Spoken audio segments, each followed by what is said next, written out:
Hey guys, this is Jeremy with I Kill Orchids, and it's been kind of crazy around here lately, but I'm finally here. I wanted to show you guys individually a little bit more close up of the 3 plants that we're giving away this month.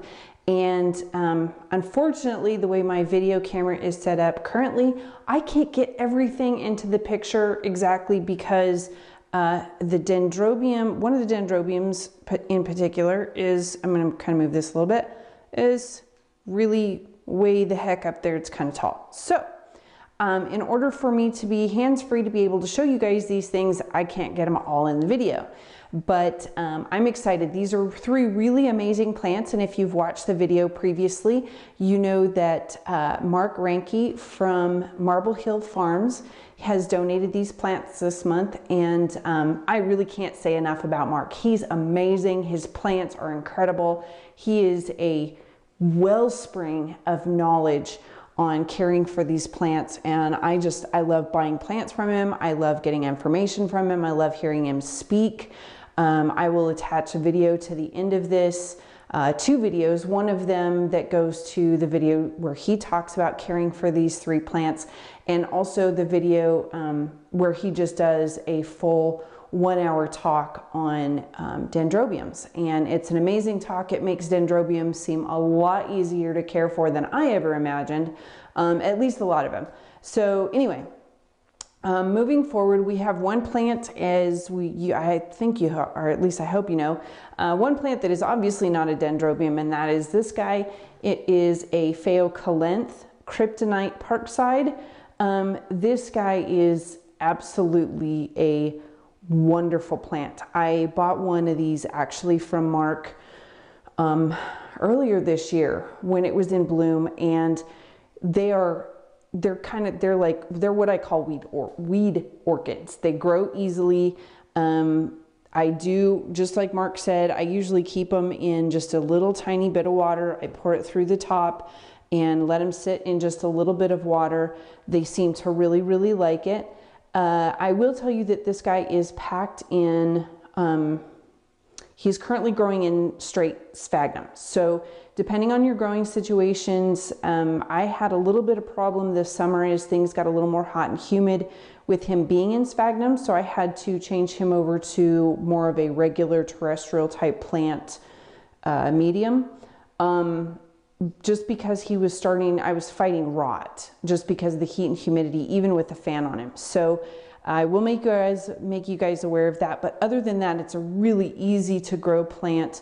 The picture that I've been using this month for the drawing, that deep dark red, that is actually from my version of this plant, my kryptonite, which has been just absolutely amazing, the one that I got earlier this year. I did get one also with this, so I can document. It's approximately the same growth stage as this guy, so I can document it over the next year with you guys. But this guy is he's taken the transition from South Carolina to here really well. I don't know, let's see if I can, without dripping and making a complete and total mess, let's see if I can get this up to the screen here for you guys to see. He's got another new growth just starting down here. So this started this spring, just after he was done blooming this year, and this one is now getting started. So they really are, they're like weeds, and they're easy to care for. Beautiful, beautiful plant, and I know whoever gets this plant is absolutely gonna love it. So that is the Phaeocalanth kryptonite parkside, and he is one of our plants for this month. Let me move him out of the way so he's not casting weird shadows or I don't accidentally tip him over. The next one we have is the Dendrobium Roy Tokunaga, and this guy actually is a semi-alba crossed with spots. So you can see what that is. This is the same plant. All 3 of these are the same plants that Mark showed you in the video. These are literally the exact same plants. So we've got massive amounts of new growth. I'm dripping everywhere.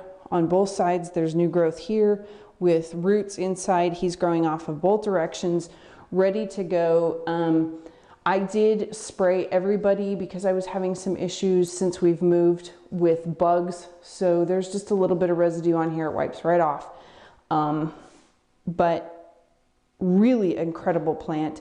So easy to care for. They are currently, all three of these plants are currently in my basement. They're running about 74 degrees up to about 78 degrees.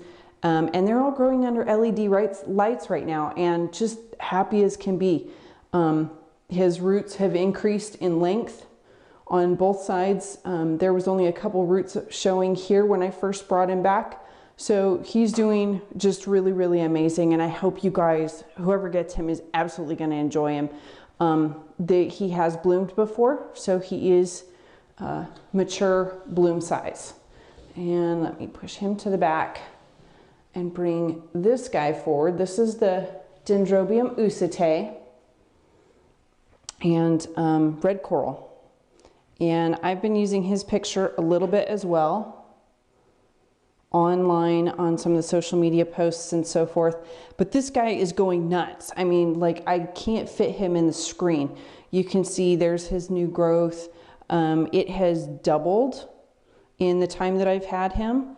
And up here, he is still growing. And this particular plant, I believe Mark said it in the video, but this particular plant, like this spike or this cane, will not start spiking flowers until the top of it stops growing. And as you can see, it's still growing. So, but once it does, it will put on numerous canes over a number of years. So he is in absolutely amazing shape. Again, just proving to be really, really happy in very simple care.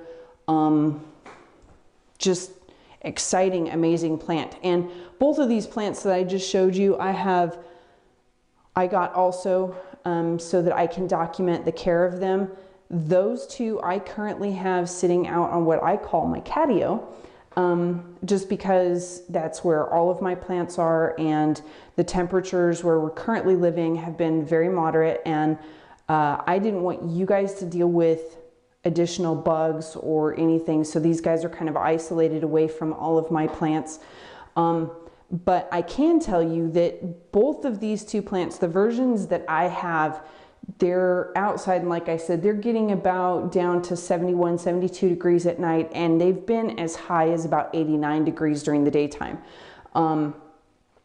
Quite simple. I just pour water over them about every other day, and they're sitting under a fan and LED lights to supplement because it's pretty shady. We're surrounded by trees.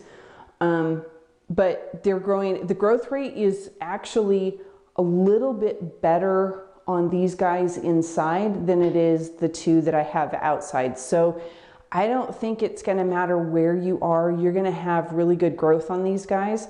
And we're marching down. I mean, here it is. I'm doing this video. It's the 21st. And we're marching down, counting down the clock to the end of the month, and somebody is going to get to take these guys home. I'm so excited. You guys, this is just absolutely turning my crank, and I love getting these orchids for you. I'm already getting August and September lined up, so share it with your friends. Let everybody know. You guys, we're getting these from great, great vendors. I mean, these are top of the line plants. These are the kind of plants that while you are absolutely going to enjoy growing them at home, and their flowers are going to be amazing, and they're very enjoyable. These are also the kind of plants that everything is documented, and if you decided you wanted to take them to a show, you could. So we're running both ends of the spectrum here, and I really just hope you guys enjoy them as much as I'm enjoying being able to bring them to you. So spread the word, check out the videos, subscribe to the videos, leave your comments either below the videos or on any of our social media sites or the website. I want to hear how you guys are doing. I want to hear if you have plants that are similar, how they're doing, how you're caring for them. And let's just keep this thing rocking and rolling. Let's give away a lot of orchids this year. So thank you guys again for your involvement and your dedication. And I look forward to hearing from all of you very soon.